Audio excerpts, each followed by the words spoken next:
Well, hello, you beautiful people, and welcome to another installment of Do It Right with Dr. Ansu. That's me. If you have seen any of my previous videos, welcome back. And if you're new to this channel, my name is Ansu. I am an osteopathic physician practicing family medicine. And my goal with these videos is to share what I do with my patients as far as using osteopathic manipulation in my daily practice. So let's get started. So today we're going to be continuing the two-part series on carpal tunnel syndrome. If you missed the other video, please check the link that I've shared to learn more about what carpal tunnel syndrome is, what the symptoms are, what the causes are, and some of the osteopathic manipulative treatments that I share with my patients in the office. Today, I'm going to be discussing some of the stretches that I use or that I recommend my patients use in between those treatments. The whole point of stretches is to help decrease any tension from returning, So last time we talked about the treatment, and my husband, who was the patient, had mentioned that sometimes he gets some of these symptoms back because he forgets to do the stretches in between. So the stretches help us maintain the treatment and the improvement that comes from those osteopathic treatments. You may also get these stretches if you go to a physical therapist, for example, or you may even look up some of these stretches, but essentially you want to do the stretches daily if possible, if you are someone who suffers from carpal tunnel syndrome, or at least use it regularly if you are at risk for getting carpal tunnel syndrome, such as some of the things we talked about last time, including pregnancy, obesity, diabetes, thyroid disease, etc. Before the stretches, the disclaimer alert. So I usually tell my patients before doing any stretch to warm up and cool down after those stretches. So essentially for the warm up, you're using a hot towel and you're applying that in the area that will be stretched. So in this case, our wrist, for about 5 to 10 minutes. And that allows the heat to kind of come in and soften that area so you get a better stretch.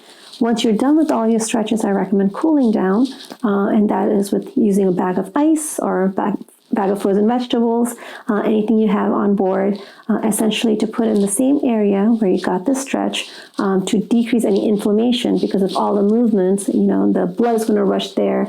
We don't want a whole lot of swelling, so the ice helps cool it down and decrease any inflammation from building up.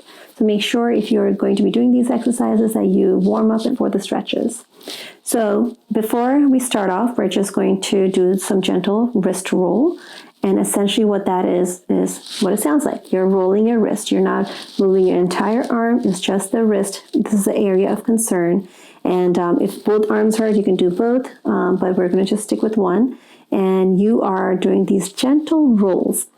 And what this roll does is it loosens up the joint of the wrist, but it's also warming up the muscles and the tendons that are involved in the flexion of your fingers of your hand.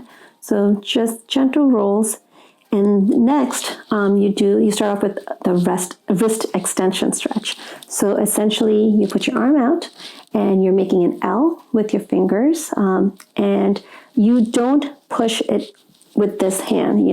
This is a passive range of motion. So what that means is you're using your other hand to bring it around the fingers, and you are extending it. You're giving it a nice stretch.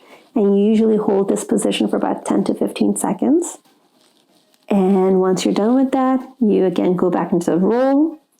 And then you follow that with a wrist flexion stretch, which is the opposite direction. So instead of moving your fingers up, you're bringing it down. It's an upside down L. And again, using the other hand, you are stretching it inwards. And again, hold it for about 10 to 15 seconds. And relax and roll.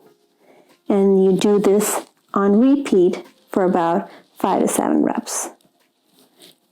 Okay, so extension, roll, flexion, roll 5 times. Another stretch that I recommend my patients use is what we call a median nerve glide.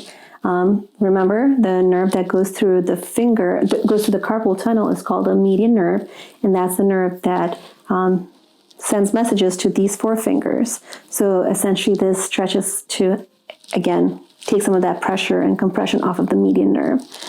So to start that off, you start off with making a fist, and you extend the fingers of that hand. And each step you're doing for about 5 seconds. And you extend the wrist, again, going backwards. Hold it there for about 5 seconds. And you bring your thumb out. Hold it there for about 5 seconds. And then you turn it around. Hold there for about 5 seconds. And then you pull the thumb down while you're extending it. It's a gentle stretch, which can give you significant relief if you are having carpal tunnel symptoms. If you remember, this is actually kind of similar to one of the treatments we had done last week for the opponent's roll maneuver, which was extension and pushing or pulling of the thumb. This is very similar to that, but you're doing this on your own. So again, start off with a fist for 5 seconds, extend your fingers for 5 seconds, extend your wrist for 5 seconds, pull your thumb out for 5 seconds, bring your palm around as if you're holding a tray for 5 seconds, and then you pull your thumb out for 5 seconds. Another stretch that can be helpful, more so for the flexor tendons, those are the tendons that go into each of our fingers that help us flex our fingers, is what we call the tendon glide. Again, these are very simple maneuvers that you can do to help strengthen those muscles and those tendons, and therefore give you a good stretch. So you start off with your hand stretched out, and then you are bringing your fingers and your thumb together like a duck. Okay. Another name is a tabletop, and you're extending it, and everything's for about 5 seconds. And you repeat this about 5 times. 5 is the magic number. And make sure when you're doing this, it's not floppy. You're really trying to stretch those tendons out, stretch the muscles around it. Okay.